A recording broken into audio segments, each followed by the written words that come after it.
I don't like to talk about my personal life. It's like, and that makes the public think if you're quiet about your personal life, then there's something, oh, you're hiding something, or you're some mysterious, neurotic person. I just feel that the two don't necessarily have to mix. But as painful as this is now, there's a few things like I'll share with you. I feel like in the beginning I would say nothing. Now I'm ready to share certain things. Okay, when I cut my fingernails, and I have one of those like the little cutters that snap. And I had one that said Niagara Falls, but that one didn't cut as well. Anyway, that's not important. When I cut my fingernails, sometimes I'll be walking around during the day and I'll go, hey, that part of my fingernail just seems like that's sort of higher up than that, like less than a millimeter. But I don't know, I'll feel like it's kind of a zigzag. Not a zigzag, but sort of a slant. Like that I could have cut, and I'll think about that during the day. Or I'll cut them, and I'll be a little rough, so when I put my socks up, they'll get caught in my socks. This is something I've never told anybody. I like those grapes, the pale grapes, like the light green grapes. The dark grapes are good too, but I don't like the seeds. And I actually prefer the light color green grapes. I'll eat the darker grapes, but then you gotta spit the seeds out. Socks, I usually have brown, black. During the summer, I'll wear light color socks. When I lick an envelope, and this is, some people, I'll try to lick it all the way across, and then there's the other people who go, I've never done that. I try to lick, and then sometimes I'll close the envelope and I'll feel like at the edges, I didn't wet that part enough. So then I'll sometimes bend it back and go like that and press it. And then, this is the sick part. I'll lick that part and realize the reason that was sticking up, there was no glue on that part of the flap. This is something I wouldn't tell to my if I had a lifelong friend, I wouldn't tell them this. I just wouldn't. And when I say lifelong friend, I mean just a friend. It's not one of those things wait a minute, is he gay because he said friend instead of girlfriend? Oh boy, I get it. Next he'll say partner. He'll say, oh, me and my life partner. No, I'm saying I have friends. Some friends I have. No, this is not a gay admission, but you're already used to it when you say to someone, so, who are you living with? Well, I'm living with my partner. Now, to me, to say you're living with your partner is fine if you're Abbott and Costello. If you're Laurel and Hardy, you're living with your partner. That was fine. It was fine for Abbott and Costello to live in a house together. That was fine when it was two men living together and they were partners. Anything after that, that's gay. I'm not saying I'm putting down gay, but I'm just saying if you're a man and you're living with another man and that man's your partner, you're Abbott and Costello, you're Laurel and Hardy, or you're gay. I just wanted to get that off my chest. Okay, the post-911 Hugh Hefner roast that I performed at. And it was I closed the show. It was written up in every paper. It's legendary. They still talk about it at the Friars Club. Everyone who was there talks about it. It's just become legend. One paper said, and I quote, that I should win an Academy Award for the telling of a joke at a roast. Another one said I was raised, it was a performer raising to the point to the challenge of genius. Another one said it was explosive. It was a healing for the country. It was something that they said I was like Zeus, like Alexander the Great. So now, without further ado, we don't have the roast. We just don't. I was sorry. I had such a big... It was all true what I said before. Okay, here, let me explain to you why we don't have the roast. You see, I called them, the ones that took a bunch of calls here and there to find out who had the roast. And then they said, oh, well, we love you, Gilbert. And usually we charge $3,500 a minute for the roast, but because we feel like your family, we're gonna charge you $1,500 a minute. And then I said, so let's see, so for 10 minutes, that's $15,000, right? It was a pretty short phone call after that. I said, well, okay, really good talking to you. I think I'll go buy milk. And then got off the phone. Because I'm not, if you know me, I'm not the type who just goes and spends $15,000. I'm not the type who spends 15 cents without thinking about it. It's like if I buy gum and I find out if you walk to Philadelphia, they have gum there for 5 cents cheaper. I'll walk there and buy 5,000 packs of gum and just store them, because it adds up. Anyway, so, and plus, I feel like I'm not going to spend that much money and to buy this legendary roast, because it's so legendary. Why have my stand-up and the show? So it's 2 shows for one? Hey, between you and me, fuck you, okay? No, I mean that, seriously. You already bought this DVD. I don't have to be nice to you now. Fuck you! You're so stupid. You already bought the roast. Try to return it now. And see, so I'm not gonna put 2 things there. To me, it would be like putting Casablanca on DVD and going, oh, and as some little crappy extra, we'll put Citizen Kane also. We'll just throw it in. Oh, maybe you press a button and Lawrence of Arabia shows. Or, like, let's say George Lucas put Star Wars on a DVD. And he goes, there's a little shitty extra. I'll put in Star Wars 2, 3, 4, 5, 6, and 7. Even George Lucas, if he was alive today, would say that. And, the reason I say if he were alive today is because there's a time period between which I tape this and which it actually comes out. And the time with who knows how long you waited before renting this DVD. If it's even in the form of a DVD now, it might have changed. Technically, it might have changed. Who knows, it might be a hologram. Who knows what this is playing on now? But by now, George Lucas could have, God forbid, died. He could have died violently. And so then you'd be watching me now and go, I don't understand this. He says George Lucas said that, but George Lucas was ripped apart by coyotes. Doesn't he know this? Doesn't he get the paper that George Lucas was leaving his house and just a pack of coyotes just savagely ripped him apart and ate him, and he stayed alive for 10 hours as the coyotes were eating him. So I'm just saying, if God forbid this happened to George Lucas, and God forbid, God rest his soul if it did, and God forbid it should happen to, but I'm just saying, he himself wouldn't throw all that stuff together. And for all I know, like I said, you're not even watching this on DVD.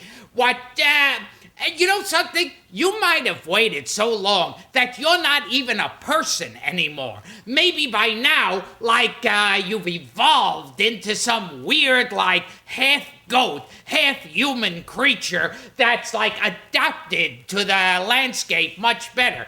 But, or maybe you've advanced so much that you're no longer a physical being. Maybe you're just a mental, emotional being, a spiritual being. So there's nothing physical about you. That's how advanced people have come by the time they get this DVD. Now, here's the problem. You've advanced, there's nothing physical about you, and you have it in front of you, and you can't press the button because you're just spiritual. There's nothing physical there. And you're going, oh my God, I'm advanced, I'm more advanced than anyone can get, but there's nothing physical about me. I can't watch this because I can't. What good is being so advanced? I can't even make an English muffin. It's like I'm advanced enough that I don't have to be physical. It's all a mental being, but I can't make, because to make an English muffin, you got to open up the package. Then you got to take the English muffin out. And then whether you use a knife or a fork, I use a knife, but to cut the English muffin in half. Then you got to put the English muffin in the toaster. Then you got to press down the toaster. A lot of times you don't press it down all the way and it just pops up. So you got to press it down and then you even hold it because by now you're angry. So you press it down all the way. Sometimes then it comes up and it's not toasted enough. And then you press it down again, but by now it just buzzes and pops up again. So you have to keep pressing, but you can't do this. Why? Here's the irony. Because you're an advanced creature of just spiritual and mental powers, and there's nothing physical. So even if by chance you were able to do it, and the English muffin was in front of you with butter on it, or jelly, whatever your preference, I just prefer butter, and it was right in front of you, you'd be there as a spiritual presence going, can't eat that English muffin. I can't. Looks good. It was toasted perfectly, and I can't lift it off the plate. And if I could lift it off the plate, I don't have teeth because I'm not physical, so I couldn't chew it. So now I'm here looking at an English muffin. And it's like, it kind of makes me wish back to the days of the, prehistoric man. Because the prehistoric man was totally physical, totally an animal, and so he could make an English muffin. They would show that. If you go to the museum, they have like prehistoric English muffins there. And before man could talk, he'd go, let's have an English muffin. Always good. And dinosaurs would be attacking outside the cave, and the cavemen would go, well, can't do anything about those dinosaurs, but let's have an English muffin. Trust me, they would say this. Now, what was I talking about? Oh, yes, the Hugh Hefner roast. That's it, the Hugh Hefner. It was great. Look, I'm telling you right now, check. You can check on any, if they still have the web or computers, God knows. I don't know if they still have this. Check. You'll see every single paper wrote me up. Everyone wrote it. There's been films made about it where they just show segments because they're not paying $15,000 either. But by the time you're probably renting this, $15,000 is what it costs to make a phone call. But I'm just saying, way back when I made this, $15,000 was a lot of money to carry around. But that's a whole other story. It was legendary. Hugh Hefner was there. They say it in papers, people were falling out of their seats. For God's sakes, I'm not saying this to impress you or to toot my own horn. Well, yes, I am tooting my own horn. This is my show, okay? It's not yours. I'll say what the fuck I want. Yeah, that's right. Okay.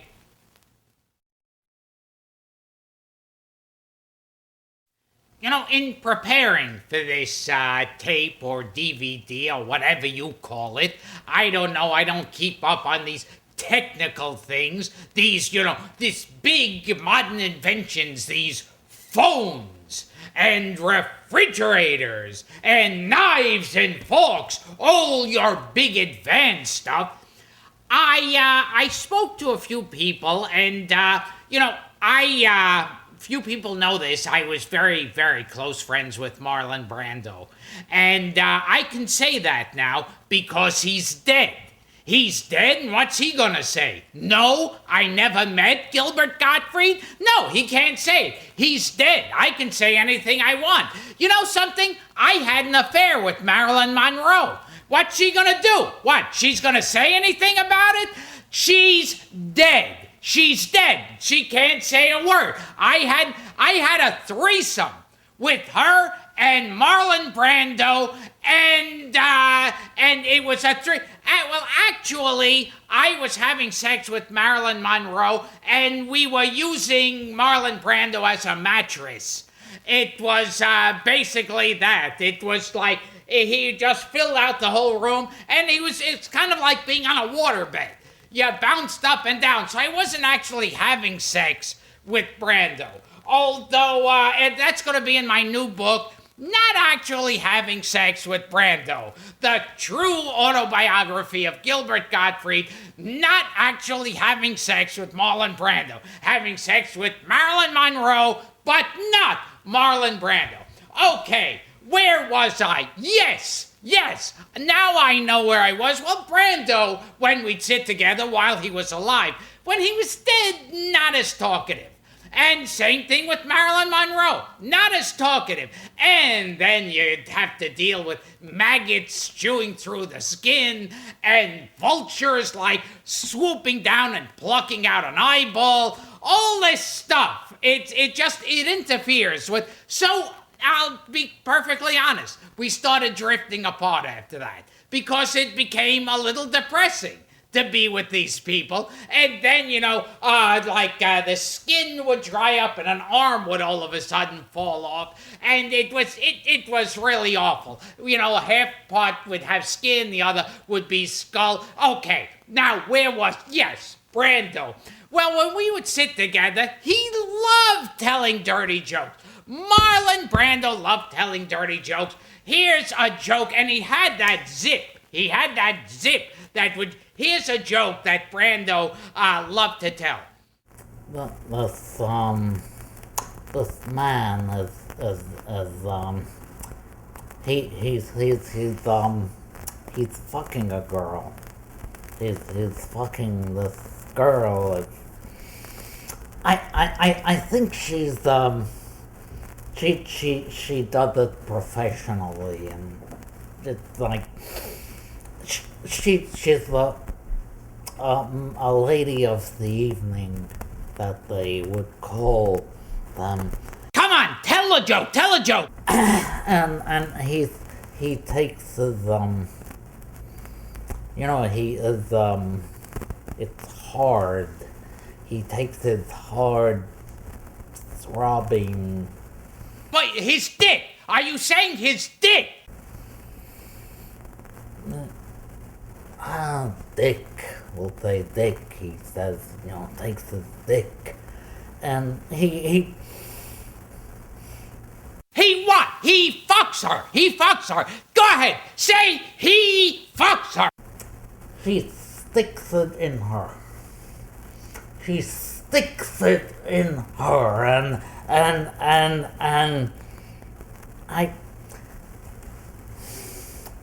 I'm telling you this, Gilbert, because I think you are truly the greatest living actor, comedian, and... Oh, stop! You're embarrassing me! Even though I wasn't alive when you did the Friar's Roast, I thought that was...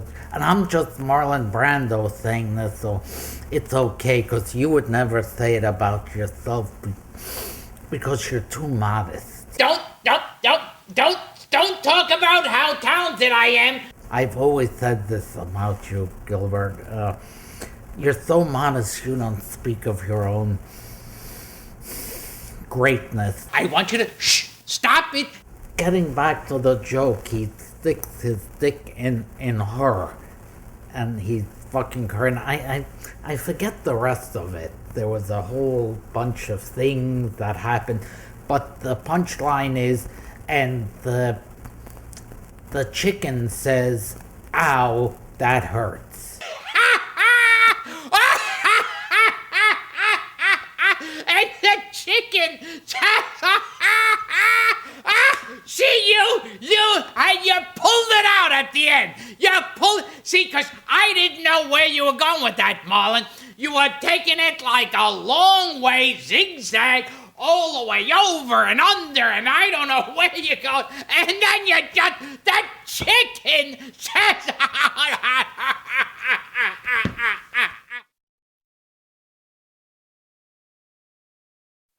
The late President John F. Kennedy and Reverend Martin Luther King and myself would sometimes have a circle jerk. I never would reveal this while he was president or while the Reverend was making speeches, but we'd have a circle jerk where we'd put a donut in the middle and we'd just, we'd start jerking off. Me, Reverend Martin Luther King, and President John F. Kennedy. Sometimes Bobby Kennedy would stop over. Sometimes Charles Lindbergh would come over. And this was sadly right after his son was kidnapped and found dead. And so for him to have the guts and just to push forward, it shows the way brave people push forward, and he would get into this circle jerk with us. Now, we'd be naked from the waist down. Me, John F. Kennedy, Reverend Martin Luther King, and sometimes Bobby. Charles Lindbergh, because his son had just died, would just pull his pants and underwear around his ankles, and we'd have a circle jerk, and we'd have a donut in the middle of it. And we'd start, see, here's the point. Here's what made the tension build between us. The last person to come has to eat the donut. So this was really, really bad. And we were like, I mean, you know, we'd use like skin lotion. Sometimes you'd run out of skin lotion and frantically you'd start spitting on your dick. Just to get some moisture there so that you could jerk off. Because the last person to come would have to eat that totally cum soaked. And we would get a chocolate donut. And the reason for the chocolate donut is a vanilla donut, you wouldn't be able to see how much cum there would be on it. So a chocolate donut, it was totally white. You would not know if it was chocolate or strawberry. You would swear it was vanilla. And me, John F. Kennedy, Martin Luther King, sometimes Bobby would stop by, and the great and still grieving Charles Lindbergh, whose son had just died, so we would applaud him as he would be whacking off frantically, and at the time we're thinking about whoever we can. They didn't have like the Olsen twins back then, so we didn't have that. So we'd have to go Rita Hayworth, that girl with King Kong, yeah, favorite. Oh yeah, and see, and then you'd have to eat the donut afterwards. You know, not to spend time talking about, I've already spoken about how critics have raved about me and different things that I've done. But one critic, and this was the most touching, called me the next Barrymore. He compared me to Barrymore. It was Drew Barrymore, unfortunately, but it wasn't John, Ethel, or Lionel. It was... Basically, he was saying that when I was 4 years old, I was on heroin. And so that was basic. And he said I was a bit on the out of shape side. And so that was... So maybe it wasn't that big a compliment. He said I wasn't anywhere near as cute as the other two angels. And if I wasn't the producer of that movie, there's no way in hell that I would have been cast. That was his comparison. You know, maybe I don't want this one included in there. 'Cause this, yeah. I remember when I was working in vaudeville, and that was with my brothers Chico and Harpo and then Zeppo. And this was vaudeville where you do like about 50 shows a day. Now, when I speak of my brothers, because years ago, if there were male members of the same family, they were called brothers. If you had boys and they were all related to and the same parents, these were called brothers. And so, since we all were members, male babies who grew up to be men, young men first, and then grown men. Now the Marx Brothers, and then I'm being serious now, were never as great as you are, Gilbert Gottfried. We were sort of legendary, but I look down, I spit on our entire film career of Night at the Opera and Day at the Red Duck Soup, because when, it pales in comparison to someone like the great Gilbert Gottfried, and I'm serious about this. Being serious was something that years ago, if a person spoke in a non-joking manner, you would say that person was serious. And a person was sort of, it was either a man or a woman. It would have to be a human being, and you would refer to them as a person. Now, you could call them a human being or that guy or lady, but this was, we would call them persons. Now, you'd never say, oh, Gilbert Gottfried, that person, because you, sir, are a great, great man. I would say you're better than, we knew Charlie Chaplin. And I'll say it right now, and I'm speaking as myself, the great Groucho Marx, that Charlie Chaplin was he was shit in comparison to you. His entire career was total shit in comparison to the very worst thing that you, the great Gilbert Gottfried, could do. It's Buster Keaton, also nothing. He wouldn't make me... And any of who they would consider great back then were just... No, I'm serious. Just don't interrupt me. I'm Groucho Marx talking, because you yourself would never downgrade or insult other people. And then especially not to build up your own ego. I'm serious about it.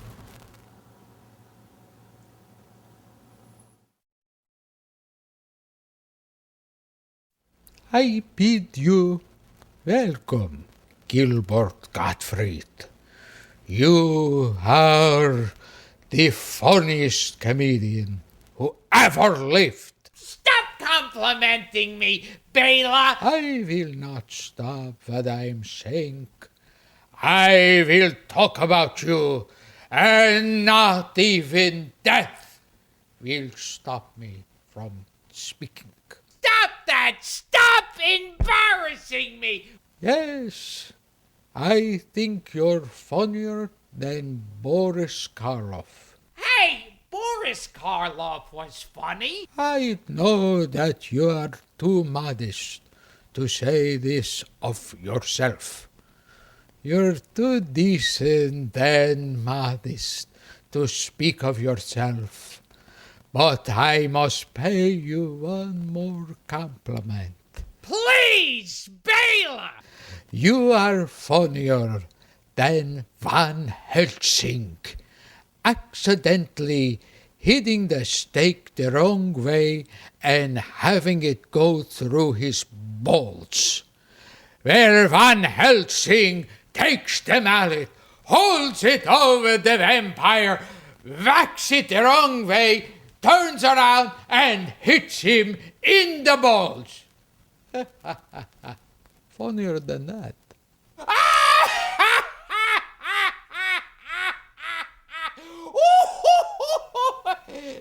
was good. I remember an old dirty joke. I think it goes something like this. A man is fucking a gorilla in the arse. I think it's a gorilla. It might have been an orangutan or something in the simian family. But a man is fucking the gorilla in the arse. And then something happens after that, and something more frightening happens after that, and then the salamander says, "Hey, not with my chicken you don't."